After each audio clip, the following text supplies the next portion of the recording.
It's a fascinating topic, artificial intelligence. I'm sure all of you at home have certainly heard the term. And there are pros and cons when it comes to artificial intelligence. Here to tell us more about it, I'm joined by Wyatt Tessari. He's the founder and executive director of AIGS Canada. Welcome to the show. Great to have you here. Thanks for having me. Let's start off talking about AI governance and safety Canada. What was the inspiration behind it? So basically, AI is being developed very quickly, and the government and the rest of society is not catching up. So at a basic level, we founded AIGS Canada, which is our not-for-profit, and we're cross-partisan. And our idea is really to help advocate for AI governance, better AI governance, and promote safety solutions. What is artificial intelligence? How do you describe it to people? It's remarkably hard to describe, actually, but it's basically a batch of algorithms that can be used to make recommendations, to make decisions, and to generate content. When it comes to real-world examples of what we see today and applications we can see today, what is it being used for? Your classic example is Netflix, so a Netflix recommendation algorithm. So you see a bunch of movies and it'll recommend you, oh, you might like this one as well. Nowadays, like the latest big buzz is ChatGPT, which is basically a chatbot, but a really impressive one. Okay. And you can use it, you can ask it to write you an essay, you can ask it to write a poem in a certain style, you can do a bunch of stuff with it, summarize text and that kind of stuff. And this is where a lot of the buzz is coming from. What about, I can see, writing an essay is certainly a benefit. Are there other benefits? Talk to me about some of the other pros. Absolutely. So the big one is healthcare. So for example, a lot of the same machine learning technology behind ChatGPT is also being used for example, to predict the structure of proteins, which is super useful in medicine to develop the next drugs. And we've already seen a lot of breakthroughs and a lot of acceleration in the development of pharmaceuticals with this technology.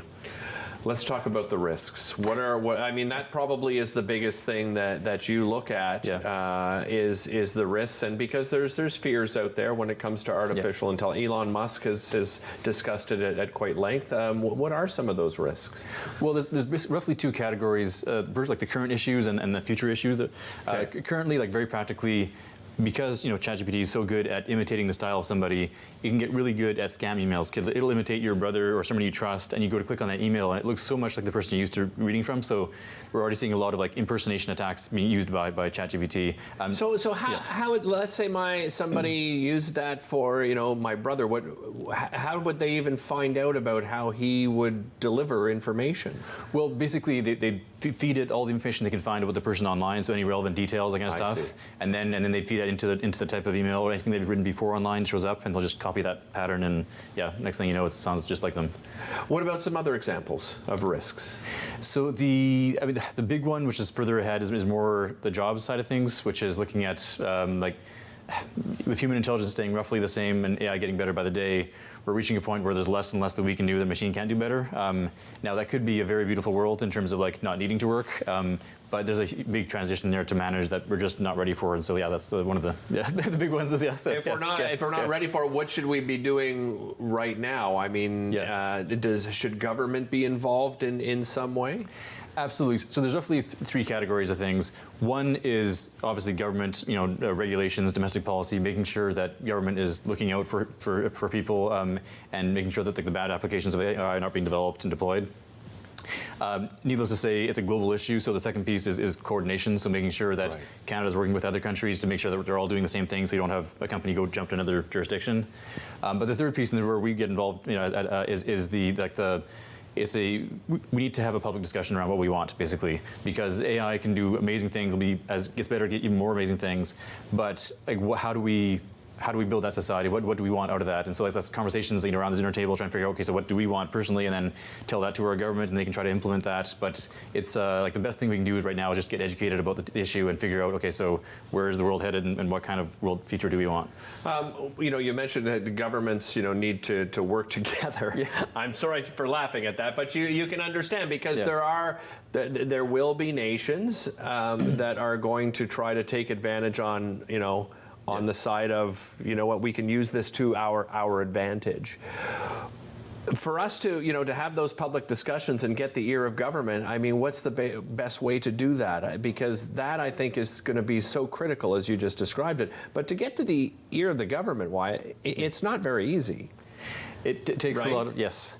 Fortunately, I mean, the developments themselves are catching the public attention, so we're already seeing like media, a lot of articles around it, concerns around AI governance, and we're seeing government start to react to that. They're actually, they finally passed, or they pushed a committee, a bill on AI, and I think there's a sense everyone's starting to realize, no, this is a thing we need to focus on, and that's happening at a lot of levels. And I think the more people are aware of it, the more we're talking about it, the more politicians realize if they want to get reelected, they need to work on this. So that's the kind of stuff that, yeah, making democracy work. Through AIGS, your focus you mentioned, but moving forward, if you're looking 5 years down the road and what you can do, where do you see yourselves? So we're on the civil society side. So we're trying to bridge that gap between the general public and those who are building it, and also those who are trying to regulate it. So there's a lot of just education around that, like trying to explain what's going on, and empower people to be able to make decisions and to call their MP if they feel they want to, generally help the... You want to act as a resource, exactly, I guess, yes, right? Yeah. If I want to find out more information and what the risks and what the benefits are, this is what your purpose would be. Yeah, and we're a community of people across Canada, and we welcome everybody who wants to get more involved. So, Terrific. Yeah. Well, as I said to you before, everyone always jokes about, will the robots eventually take over? Well, it's not necessarily a joke, right? Because it's a serious issue. Well, I really appreciate the time today. Thanks so much for joining us. Thanks so much. Appreciate it. All right. Find out more at AIGS.ca. As I said, a great resource. Find out more information. We'll be back with more right after this. Don't go anywhere.